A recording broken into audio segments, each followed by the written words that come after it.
Okay, so welcome to another deep dive. This time we're going way back and also staying right here in the present.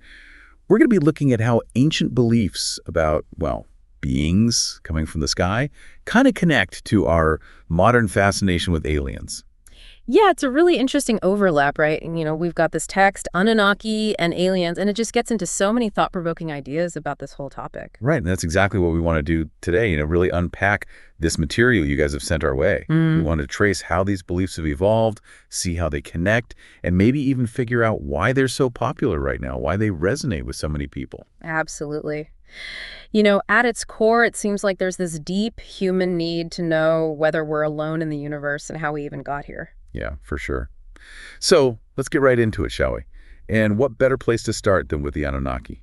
Okay, so for those unfamiliar, according to the text, the Anunnaki are like these central figures in a bunch of ancient Mesopotamian cultures. We're talking Sumerian, Akkadian, Assyrian, Babylonian. Right, and we're not just talking like minor gods here. No, not at all. They were considered like the main players, a whole pantheon of powerful deities, the creators, the overseers, the big bosses of the cosmos. And what's key here is they weren't from Earth. Their realm was celestial. Right, those who came from heaven to earth. That's actually the literal translation of their name, isn't it? It is, and I think it really emphasizes this idea of divine beings descending from above. Yeah, that phrase alone just opens up so many questions. And as you delve deeper into the myths surrounding the Anunnaki, the text points out that there are some pretty different narratives about their interactions with humanity. Like, on the one hand, they're portrayed as these beings who created human to be, like workers in the gold mines. But on the other hand, they're seen as the ones who brought us civilization, agriculture, architecture, even writing. And that contrast is so fascinating, isn't it? Because it might give us some insight into how ancient Mesopotamians viewed their relationship with the divine. Right. It wasn't a simple good versus evil kind of dynamic, was it? No, not at all. Having their primary gods depicted in these seemingly opposing roles, almost exploitive overlords in one story, benevolent givers of knowledge in another, suggests that their understanding of humanity's connection to the divine was pretty complex, full of nuance. And that's where this text takes like this really interesting turn, right? Because it goes on to explore how these ancient figures, the Anunnaki, have been reimagined in modern times. And popular shows like Ancient Aliens, they've really played a part in that. Absolutely. So, in this modern interpretation, the Anunnaki aren't just mythological figures anymore.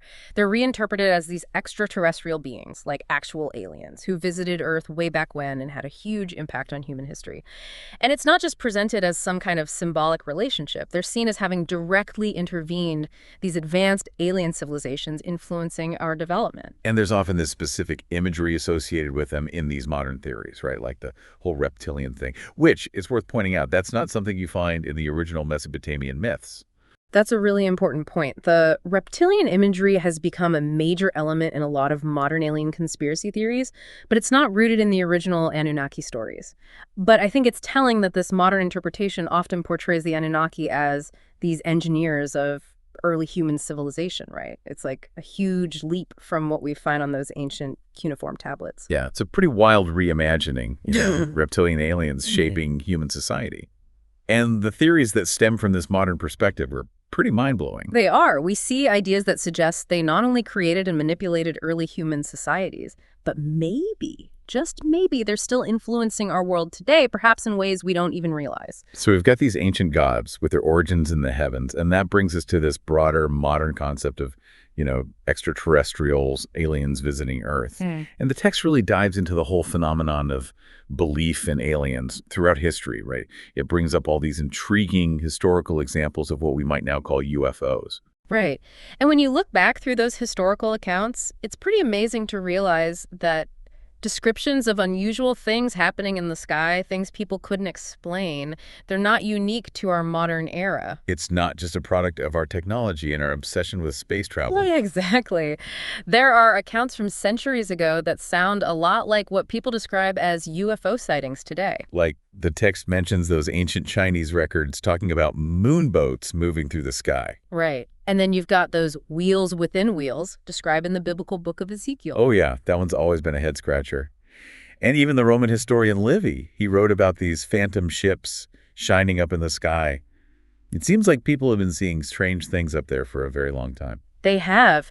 And those accounts were written by people from vastly different cultures and time periods, yet there are these intriguing similarities in what they observed. Yeah, these aren't just vague legends. These are specific accounts written down by people trying to make sense of what they saw. And then, getting closer to our own time, you've got those Foo Fighters from World War II. I mean, those mysterious lights and orbs, they really freaked out pilots on both sides of the conflict. And of course, there's the big one, the event that really kicked off the modern UFO craze. Kenneth Arnold's sighting in 1948. Yeah. Exactly. That moment near Mount Rainier, it was a game changer. It was. It's interesting because the way Arnold described those 9 crescent-shaped objects moving in that unusual way, he said they were like saucers skipping on water.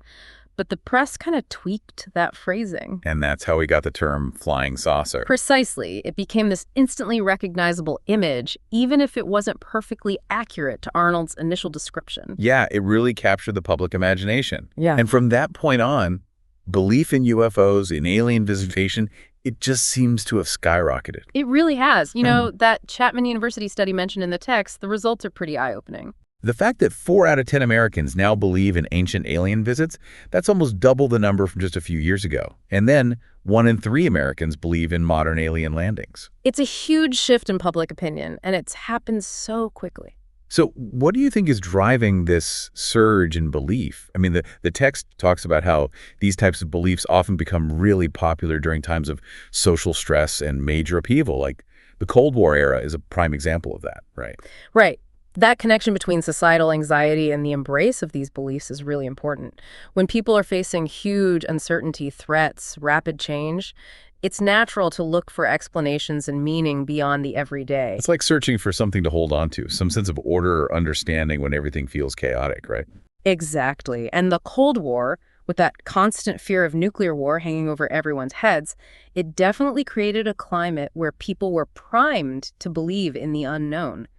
Those unidentified objects in the sky, they became a focal point for anxieties, maybe even a symbol of hope that we weren't alone in facing those existential threats. And doesn't that resonate with our current times in a lot of ways? I mean, think about the recent increase in reports of unexplained craft sightings off the East Coast, those UAPs. And then you've got the U.S. Navy updating their reporting protocols because of it. Yeah, those recent events really bring the whole topic into the present day, and they do it in a big way.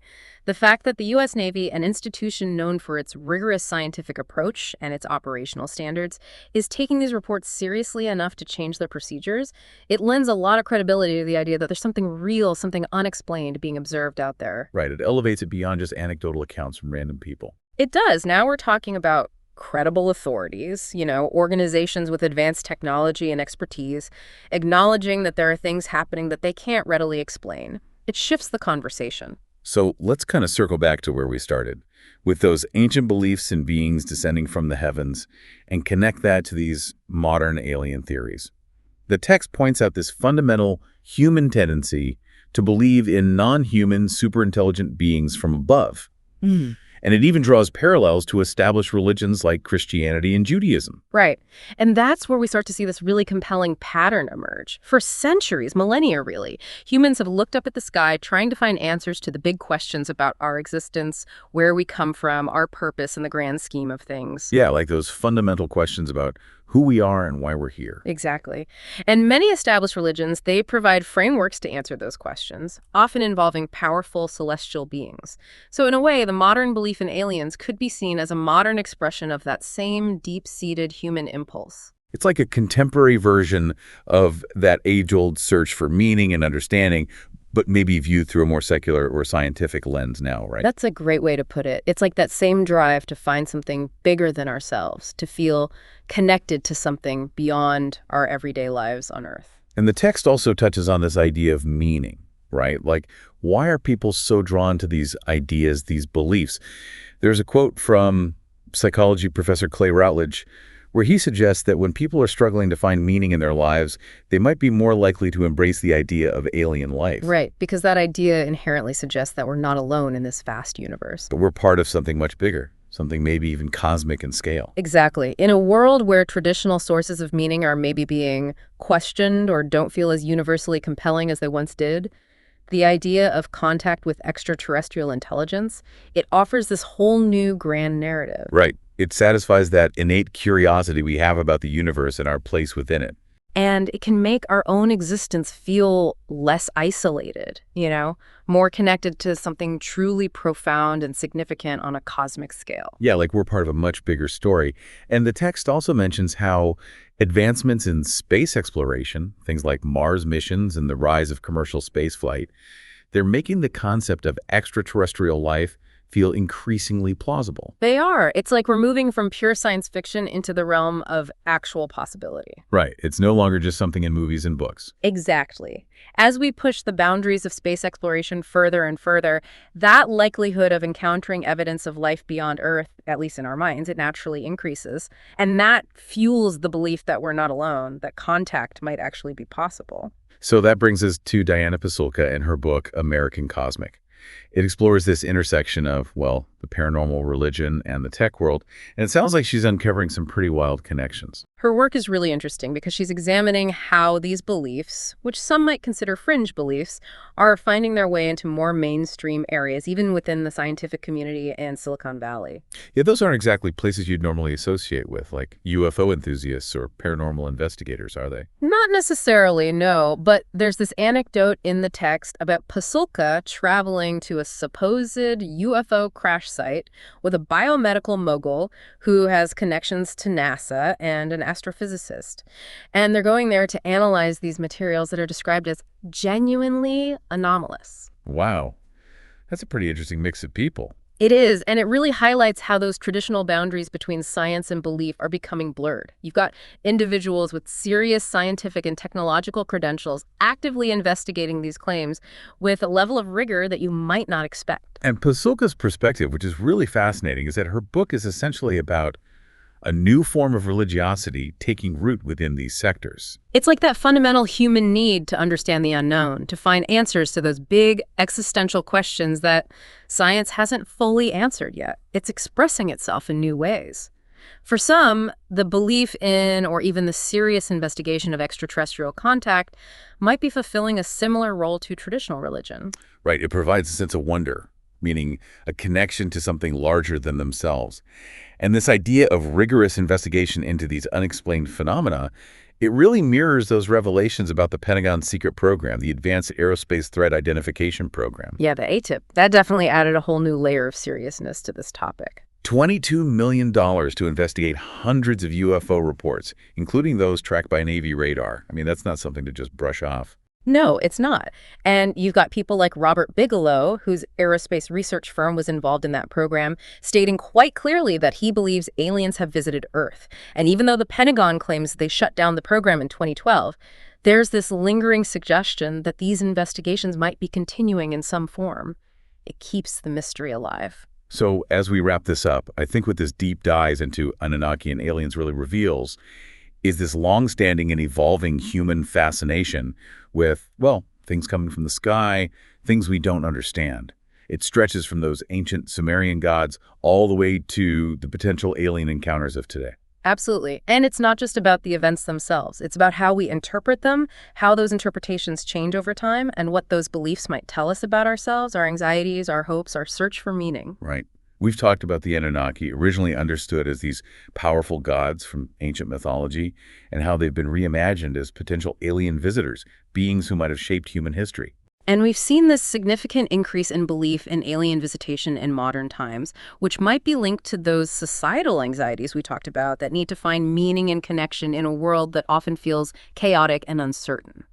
It's like we're constantly seeking explanations for the unknown, and those explanations evolve as our understanding of the world changes. Exactly.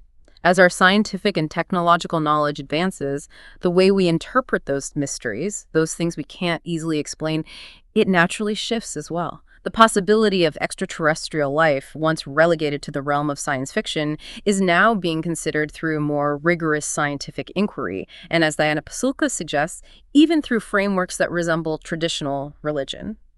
So as you continue to think about all this, here's something to consider. What are the underlying human needs that both those ancient myths about gods descending from the heavens and the modern theories about alien visitation are trying to fulfill? Are those needs fundamentally different, or are they maybe different expressions of the same basic human questions? You know, those questions about Where we come from, our place in the cosmos, whether we're truly alone in this vast universe, they're questions that have been pondered for millennia, and it seems like they're not going away anytime soon. No, they're not. And that's what makes this whole topic so fascinating.